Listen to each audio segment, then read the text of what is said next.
Here it is, Finally TV. Your host Gabriel, voice of the valley. Let's go!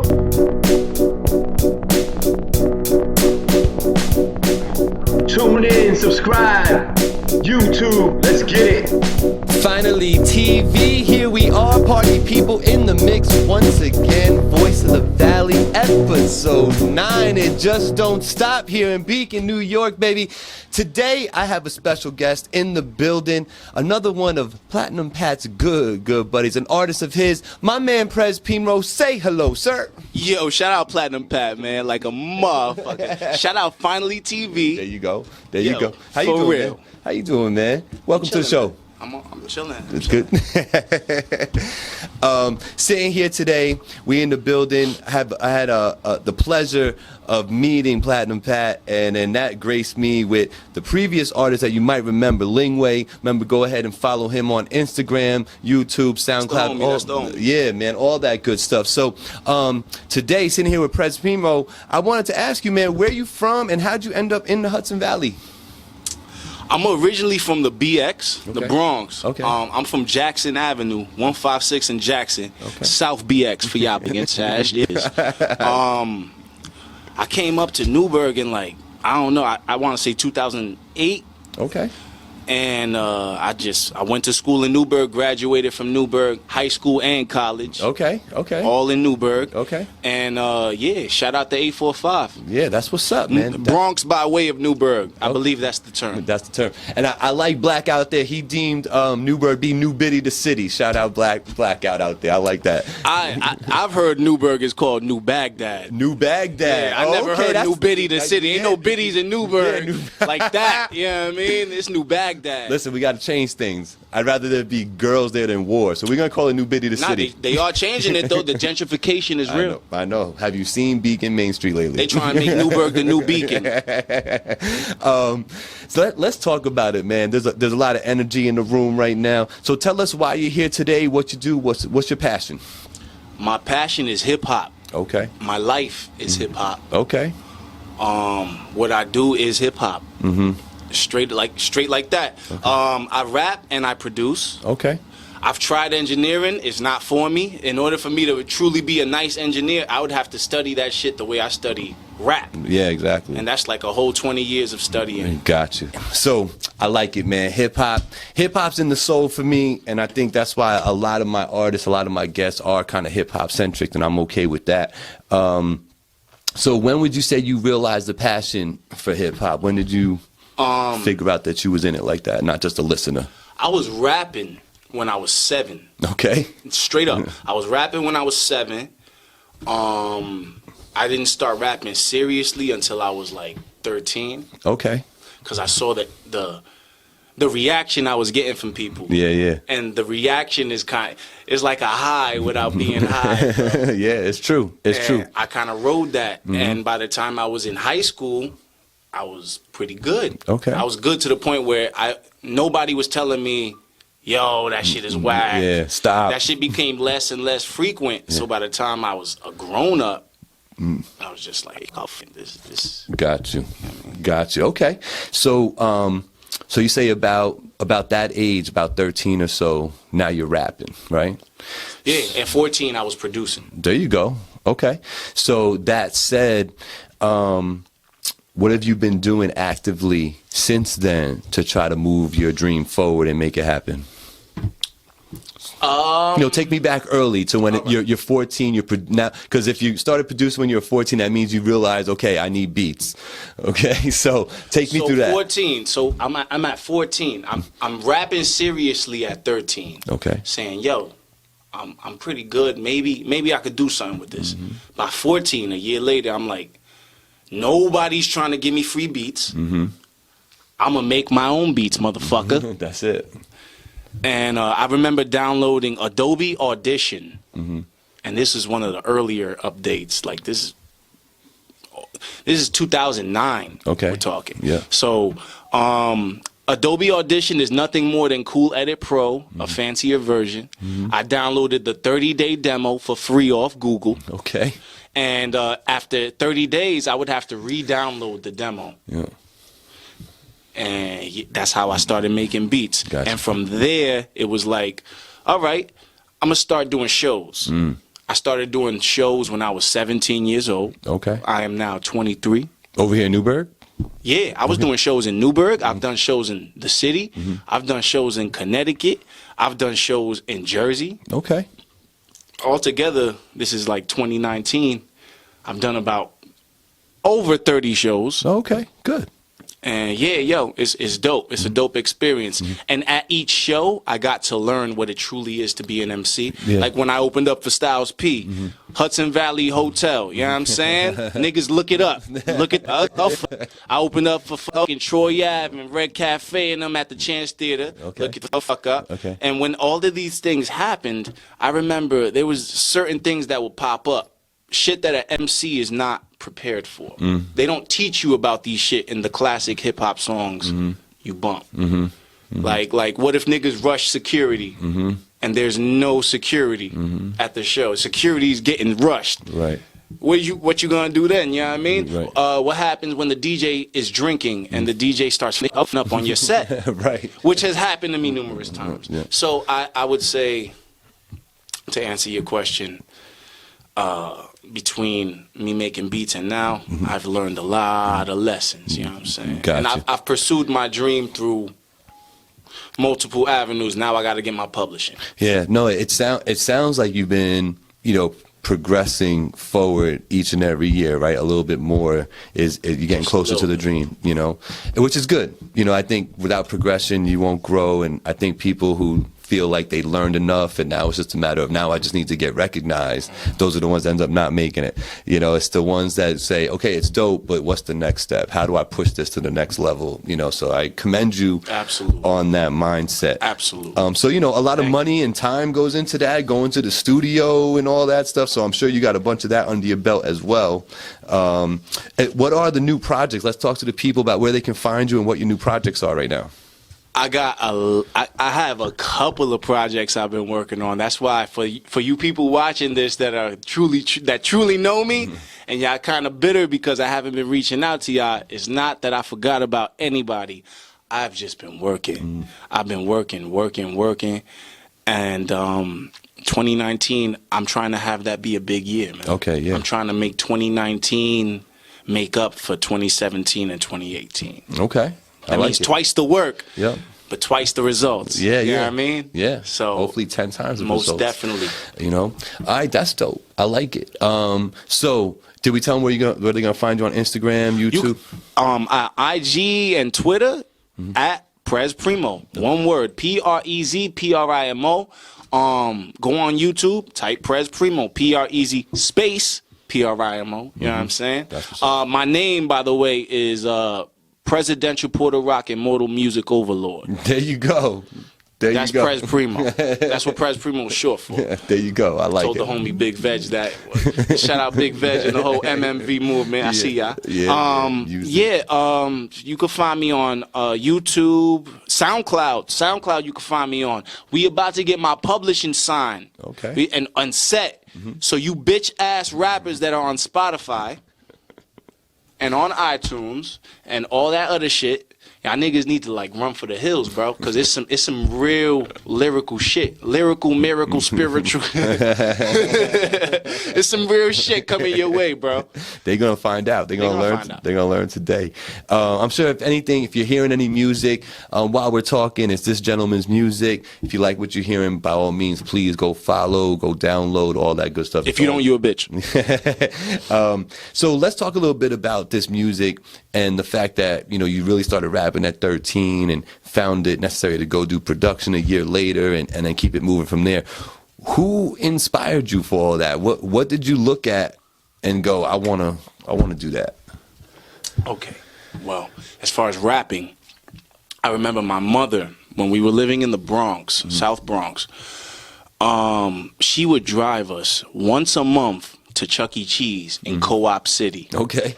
The Chuck E. Cheese in Co-op City by the golf course for you get for them. Shout out Chuck E. Cheese. I worked there. North side. We was driving on the other side of the Bronx. You had to cross the Cross Bronx Expressway and all that. But on the way to the Chuck E. Cheese, this is back when Ed Lover and Star and Buck Wild in the morning was on 105.1. 105.1 was actually more popping than Hot 97 at one point in the 2000s.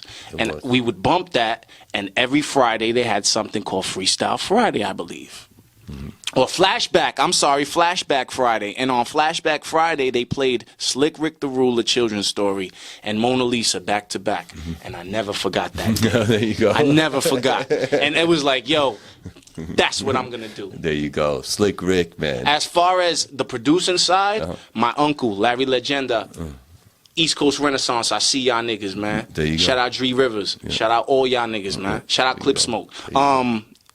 My uncle is the one who taught me how to truly make beats. You know what I mean? He taught me how to download the demos and use the demo like it was the full version. Okay, there you go. There you go. So, most def. There you go. There you go. So, it seems to me that we could sit here and talk about music all day long, you know? So, let's switch it up. Let's introduce Prez Primo to the audience and tell them a little bit about you. Tell me about what's a favorite activity if you're not recording, making music and stuff. What are you doing? Oh man, I'm getting high. Nah, I'm fucking with you. I don't know, man. Music is my life. Okay. Hip hop is my life. When I am not making music, I'm currently at a stage in my life where I graduated college. Congratulations. Thank you. I graduated college. A lot of motherfuckers from where I come from don't even go to college. Right. You know what I'm saying? A lot of niggas that I graduated with are either not alive or not out here. And the few of them that are out here are struggling. So it's like, you didn't want that. I didn't. I didn't, bro. And hip-hop provides me with an avenue.